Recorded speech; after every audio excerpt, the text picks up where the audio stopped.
Bismillahirrahmanirrahim. Assalamu alaikum. I am Said Mazhar Ali, and we are going to study PMBOK 7 generally and its model, methods, and artifacts particularly. Our lecture 1 is focused on situational leadership models. Later on, we will study all models, methods, and artifacts in detail. Situational leadership model. Before we start, let's review PMBOK 7 to clear our concept about this model. Please like and subscribe our channel for more videos and lectures. Let's review PMBOK 7th edition. PMBOK 7th edition have 12 principles, 8 performance domains, models, methods, and artifacts. But our lecture today is focused on models, methods, and artifacts. 12 principles are: be a diligent, respectful, and caring steward, create, collaborate, team environment, effectively engage with stakeholders, focus on value, recognize, evaluate, and respond to system interaction, demonstrate leadership behavior, tailor based on context, build quality into processes and deliverable, navigate complexity, optimize risk response, embrace adaptability, resiliency, enable change to achieve the envisioned future state. Performance domains: stakeholders, team, develop approach and life cycle, planning, project work, delivery, measurement, uncertainty. Models are and methods and artifacts. We will study models in detail.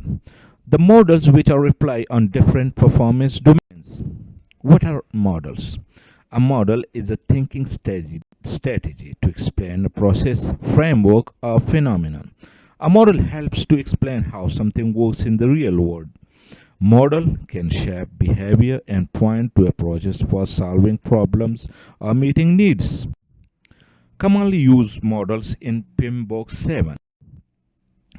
There are different models mentioned in the PMBOK 7. First is leadership model, communication models, motivational models, change models, complexity models, project team development models, other models. Leadership model, what are they? There are three different leadership model mentioned in the PMBOK 7: situational leadership model, Oscar.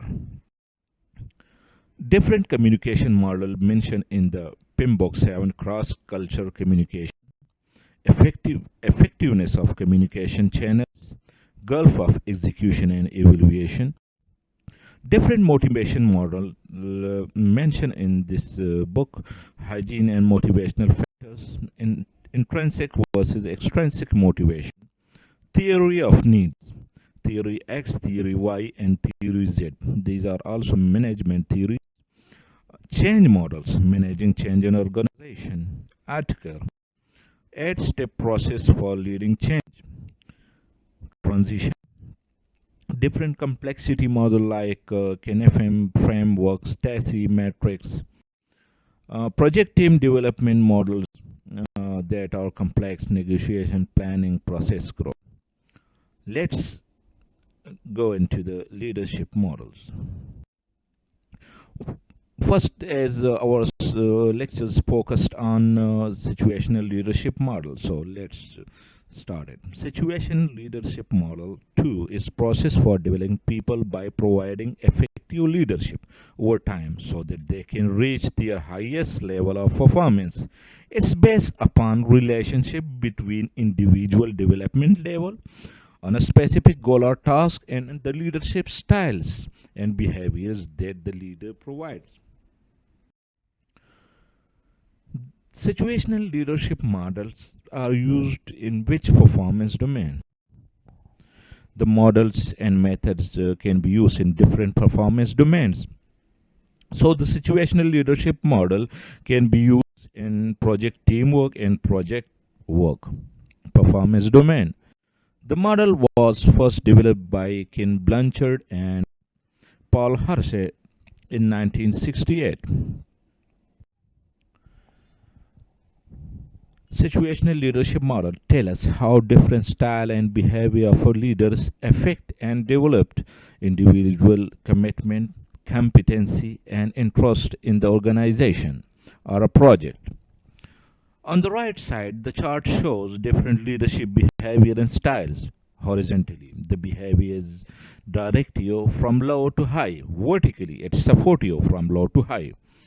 And on the left side, the chart with different colors show the individual development stages. From developing to develop, D1 indicate developing stage. It's a initial developing stage, and it's gradually developing with indicating which indicating D2, D3, and D4, which is developed stage. Both the charts are related to each other. The relationship behavior chart on right side have effect on the left side individual behavior. S1 represents style 1 of the leadership. In style 1, the leadership behavior is high, directio, and low supportio. And D1 is individual development stage 1, as the individual is new in the organization, so its commitment and trust is high in the organization, but with very little knowledge and understanding. So competency is low, but commitment high in D1. Style 2, S2 is style 2, it's coaching. It's high directive and high supportive of the leadership. And on the left side, D2, some competency develop in individual, but commitment is low because it's coaching stage and learning stage. S3 is style 3. It is supportive. It is low directive and high supportive behavior. On the left side, the individual developing stage D3 is high competency to moderate commitment. S4 is style 4 of leadership. It's delegating. So the leadership knows that the individual have developed and it's have high competency and high commitment to its work. So it's delegating. The leadership style is low directive and low supportive in this style. So the individual have developed and showed their interest in the organization and its commitment. Our next lecture will be on Oscar model, and we will study different models, leadership model and communication model. Please like and subscribe for more detailed lecture. Learn in 5 minutes. Thanks. Jazakallah.